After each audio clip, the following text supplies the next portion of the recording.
Bonjour à tous, c'est Charlotte et Chloé. On se retrouve aujourd'hui pour une nouvelle vidéo débat. La question du jour est: doit-on tenir ses promesses? Pour répondre à cette question, nous opposerons les avis de Cicéron et Cicé-Carré. Mais non, Chloé! Il s'agit de Kant, le plus grand philosophe des Lumières. Ah oui! Son sujet de prédilection est le pouvoir de la raison.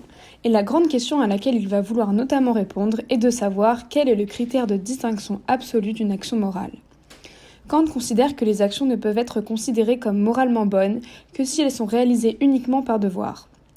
Kant soutient l'impératif catégorique, dont la règle énonce « agis seulement d'après la maxime grâce à laquelle tu peux vouloir en même temps qu'elle devienne une loi universelle ». Cela signifie que les actions ne sont moralement acceptables que si elles peuvent être appliquées de manière universelle, sans exception ou partialité. D'un autre côté, Cicéron, l'un des plus célèbres philosophes, orateurs et hommes d'État de l'Antiquité romaine, a beaucoup écrit sur les idées de la vertu, de la moralité et de la justice.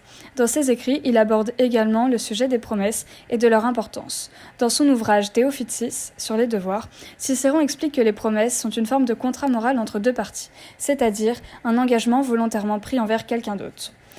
Kant partage une vision similaire de l'importance de tenir ses promesses. Cependant, les deux philosophes ont une approche différente de la question. En effet, pour Cicéron, les promesses sont un élément important de l'éthique et de la vie morale et sociale. Selon lui, la qualité d'une personne se mesure en grande partie à sa capacité à tenir ses promesses et à respecter ses engagements. Les promesses ont des utilités variables, comme la moralité individuelle, reflète l'honneur et la dignité d'une personne, la vie en société, pour maintenir les relations de confiance et de respect entre individus, ou encore garantir la paix et l'harmonie dans les relations sociales, et l'importance pratique, régler les affaires quotidiennes. Ne pas tenir une promesse n'est pas envisageable. Il considérait que les promesses devaient être tenues à tout prix et que leur non-respect était une violation de la moralité et de l'éthique et un manque de respect pour les autres qui avait des conséquences néfastes pour les individus et la société dans son ensemble. Pour Cicéron, une personne qui ne tient pas ses promesses manque de probité et de dignité et sont souvent considérées comme déshonorantes et peu fiables aux yeux de la société. De son côté, Kant, dans son livre intitulé Fondements de la métaphysique des mœurs, consacre une section entière à la question des promesses. Il commence par affirmer que les promesses sont des engagements que nous prenons de manière volontaire et que leur respect est essentiel pour le maintien de la société. Kant affirme également que les promesses sont liées à la notion de la parole donnée et que notre capacité à respecter nos engagements est ce qui nous permet de communiquer efficacement avec les autres. Le non-respect des promesses, selon Kant, peut mener à la perte de confiance mutuelle et à la désintégration de la société. Par la suite, Kant affirme plus profondément sa vision des choses en considérant que les promesses sont des obligations morales absolues qui doivent être respectées à tout prix, même si cela devient difficile ou coûteux. Selon Kant, la promesse est une obligation envers autrui et elle doit être tenue indépendamment des conséquences pour le prometteur. Il est donc essentiel de respecter sa parole, car cela permet de fonder la confiance entre les individus et de maintenir la stabilité des relations sociales. Vous vous demandez peut-être si l'idéologie kantienne considère que nous devons tenir nos promesses, même si celle-ci implique notre mort. Eh oui, selon la vision de Kant, une personne doit tenir sa promesse, même si cela implique qu'elle pourrait mourir. La raison en est que la promesse est un engagement moral que la personne a pris librement en sachant pertinemment les conséquences potentielles de son engagement. Kant soutient que les impératifs catégoriques sont des règles morales universelles qui doivent être suivies dans toutes les situations sans exception. Par conséquent, si une personne a pris une promesse, elle doit honorer cette promesse, même si cela implique des sacrifices personnels importants.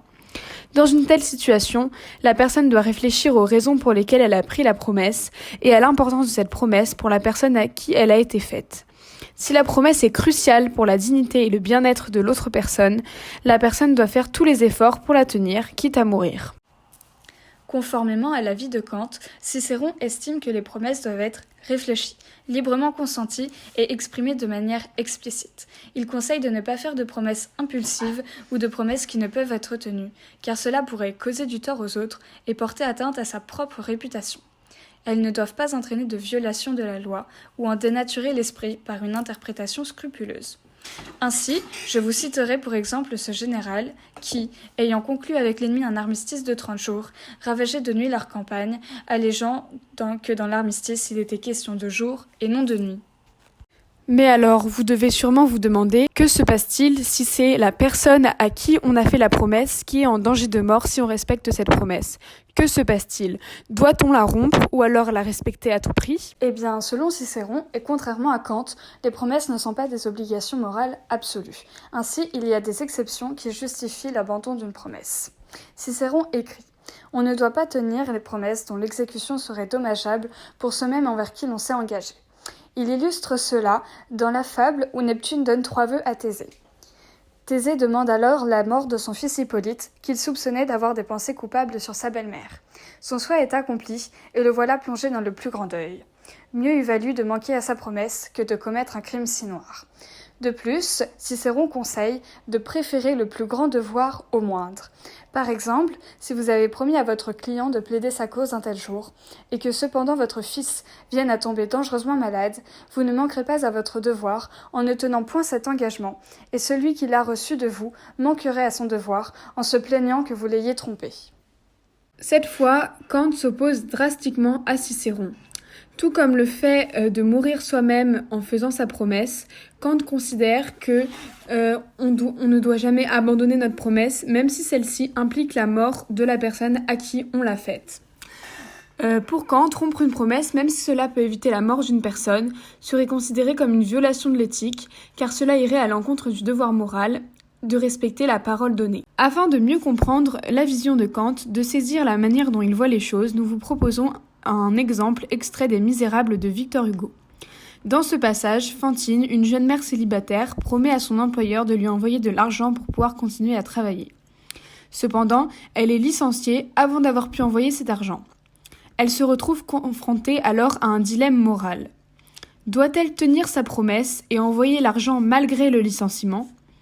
Ou doit-elle garder l'argent pour elle-même pour pouvoir subvenir à ses besoins et ceux de sa fille ?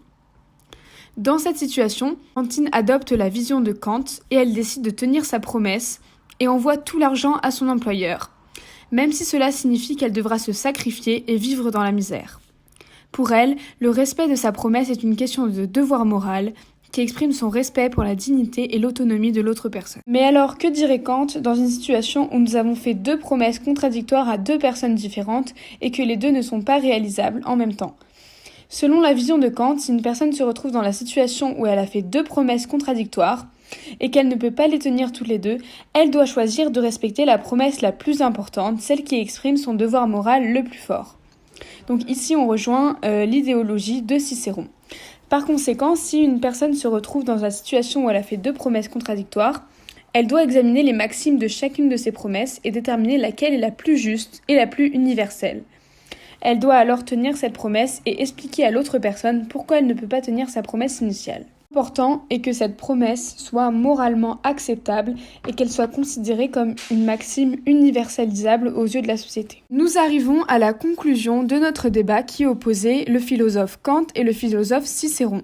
Nous avons pu voir que les 2 philosophes considéraient l'importance de tenir ses promesses. Ils ont en effet plusieurs points communs. Cependant, d'un côté, Kant considère de tenir ses promesses comme une obligation morale absolue, c'est-à-dire qu'il n'existe 0 exception à la règle.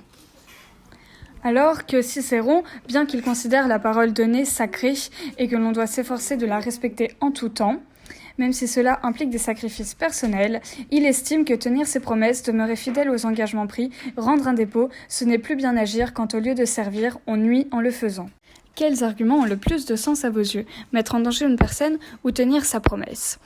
Pour nous, Cicéron est le grand gagnant de ce débat. Cependant, nous vous laissons mettre vos avis en commentaire. N'oubliez pas de liker notre vidéo et on se voit pour notre prochain débat philosophique. Merci!